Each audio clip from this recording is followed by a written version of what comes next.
Internet rakyat itu scam nggak sih? Kedengarannya kayak proyek nasional yang baunya manis untuk politik. WiFi dan PariskisAI resmi menghadirkan layanan internet termurah berbasis Open RAN pertama dunia.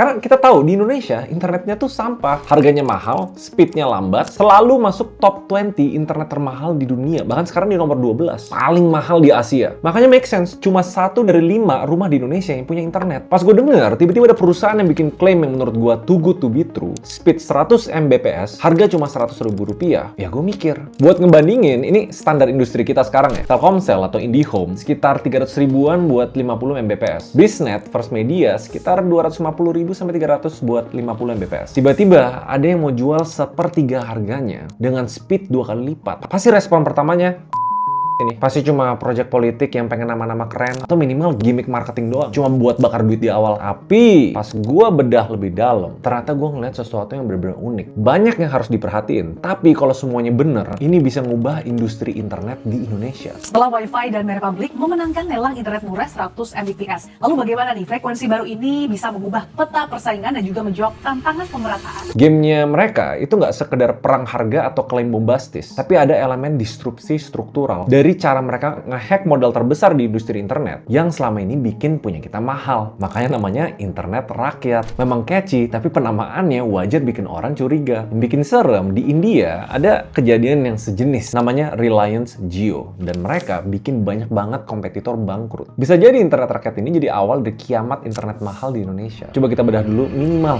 rahasianya.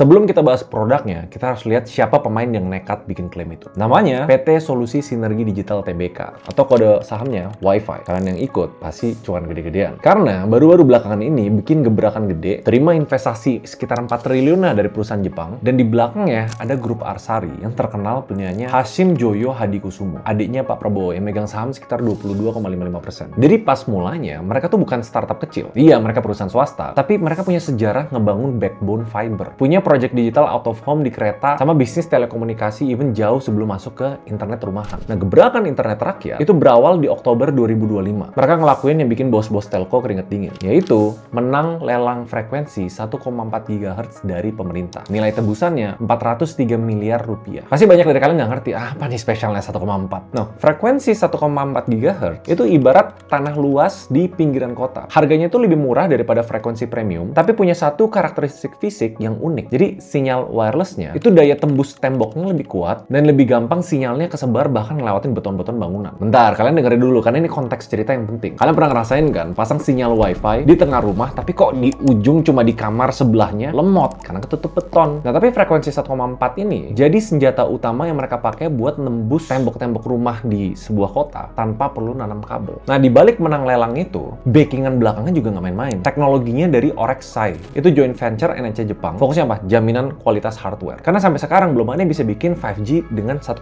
itu. Dan secara capital dan power ya Arsari Group, Pak Hashim. Terus lelangnya mereka itu menang di region 1. Di Pulau Jawa, Papua, sama Maluku. Ya secara statistik nyumbang sekitar 60% lah dari populasi Indonesia. Region lain dimenangin sama MyRepublic. Oke, sampai sini ini cerita yang penting banget yang kalian harus paham. Pertanyaan besarnya, gimana cara mereka cari untung dari langganan 100 ribu doang? Kalau kalian kritis, ngedengerin 1-2 menit sebelumnya, kalian harusnya tahu jawabannya. Tapi jawaban kerennya namanya The Last Mile Hack.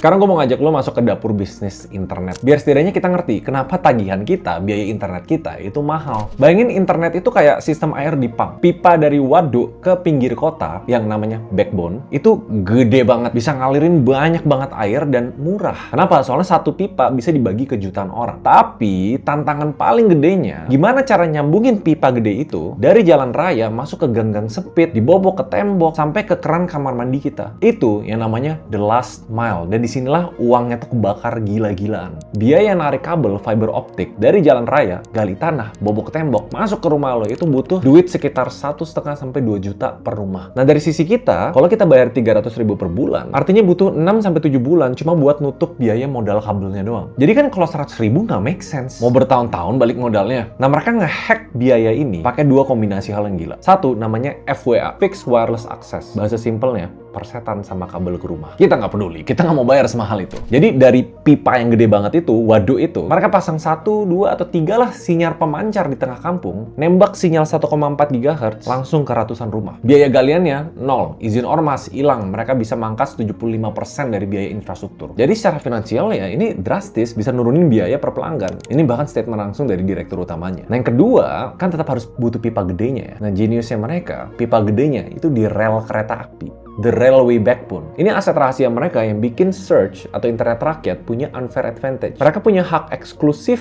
nanam serat optik di sepanjang rel kereta api Pulau Jawa. Dari akhir 2019, search itu emang udah kerja bareng sama PT KAI. Bangun fiber panjangnya sekitar 2.800 km. Nah sekarang udah sekitar 3.600 km. Kabelnya ini aja bahkan disewa sama XL dan beberapa provider internet lainnya. Nah kenapa ini jenius? Kenapa rel kereta? Karena pertama, steril. Tanah negara aman dari pacul-pacul tukang galian selokan. Kedua, jalur kereta itu kan jalur terpendek antar kota ya. Jadi kabelnya juga pendek, pingnya lebih rendah. Ketiga, Indonesia being Indonesia, biasanya kan perlu bayar pungli, setor-setor sini, ini nggak perlu. Jadi mereka punya jalan tol sendiri, yaitu di rel kereta, sama jalan tikusnya yang murah, yaitu wireless, pakai 1,4 tadi. Kombinasi ini yang bikin hitungan bisnis 100.000 jadi masuk akal. Ini kenapa provider-provider lain belum bisa main di kelasnya search. Kedepannya mungkin nggak mungkin, tapi karena mereka duluan. Bisa nggak internet rakyat berpotensi ngebunuh provider-provider lainnya? Jawabannya mungkin aja, karena pernah dilakuin sama India yang tadi gue bilang. Karena kalau lu mikir strategi ini terlalu gila, lu tuh salah. Ini pernah kejadian. Persis di India tahun 2016. Ceritanya sama kayak Indonesia, waktu itu internet India itu mahal. Terus datanglah Mukesh Ambani. Kalian pasti tahu namanya. Konglomerat India yang gila banget di Reliance Group. Nah dia bikin perusahaan namanya Jio. Ngebangun infrastruktur 4G gila-gilaan. Terus kasih internet gratis selama 6 bulan. Habis gratis, bayarnya bahkan murah banget. Pas di momen itu, kompetitor lain itu pada ketawa-tawa bilang Jio tuh bakal bangkrut. Tapi 5 tahun kemudian, kompetitor berdarah-darah. Vodafone India sampai merger sama Idea Selular cuma buat bisa survive. Ujung-ujung banyak yang gulung tikar. Jio jadi market leader, nomor 1 dengan 400 juta user dalam 4 tahun. Bahkan perang ini bikin tarif bukan cuma internet rumah ya, tapi internet HP di India anjlok sampai 80%. Ujung-ujungnya ekonomi digital India jadi meledak. Menurut gua, Search, internet rakyat, dan kakaknya namanya Starlight, ya mereka satu grup, lagi mainin playbook yang sama. Mereka main volume game. Mereka ngincer margin tebel dari satu user kayak IndiHome. Tapi kalau bisa, akuisisi jutaan user secepat mungkin. Bikin kompetitor panik sama disrupt harga pasar. Ini namanya price war. Dan enaknya, kalau mereka sukses, di akhir perang ini yang menang siapa? Yang menang konsumen. Kita dapat harga paling murah, speed paling kenceng. Tapi selama perusahaan kuat ngemodalin. Karena strategi ini bisa survive sampai skala besar kalau punya dukungan kuat. Nah, Jio punya karena mereka didukung sama konglomerat terbesar. Yang bagusnya, Search modal mereka 9,8 triliun itu dari investasi NTT sama rights issue udah disiapin buat ekspansi ini. Jadi asal eksekusinya bener, bisa jadi mereka jadi Jio-nya Indonesia. Coba kita bedah lagi strategi bisnisnya. Kenapa itu possible? Pertama, kalian harus benar-benar paham. Gua mungkin bukan target marketnya internet rakyat. Dan kenapa gue bilang market mereka tuh blue ocean? Kalau kalian ngerasa market internet tuh berdarah-darah, red ocean, enggak. Internet rakyat itu main di blue ocean yang namanya the underserved majority. Ingat data yang gue sebut di awal tadi? 80% rumah tangga di Indonesia belum punya internet kabel. Selama ini mereka ngandelin pakai apa? Kuota ketengan HP. Dan itu mahal banget. Ini, 80% ini, market yang nggak butuh ping 5 millisecond buat main Valorant. Mereka butuh minimal 3 hal lah. YouTube kalau nonton nggak muter. Video call sama keluarga lancar. Dan yang paling penting, murah dan unlimited. Search atau internet rakyat itu masuk ke pasar yang ditinggalin provider besar. Yang biasanya rebutan kue kecil di perumahan elit, Search harusnya bisa ambil kue raksasa di second tier city, di kabupaten, di desa. Karena bagi mereka, orang-orang yang di sana, internet 100.000 unlimited tuh revolusi. Dan bodo amat lah, ping agak goyang dikit gitu. Yang penting nggak perlu mikirin kuota abis. Nah tapi anehnya gini, di awal video gue kritik keras. Di tengah-tengah gue ngerasa gue convince. Ada catch-nya. Nggak ada hal yang wow tanpa harga.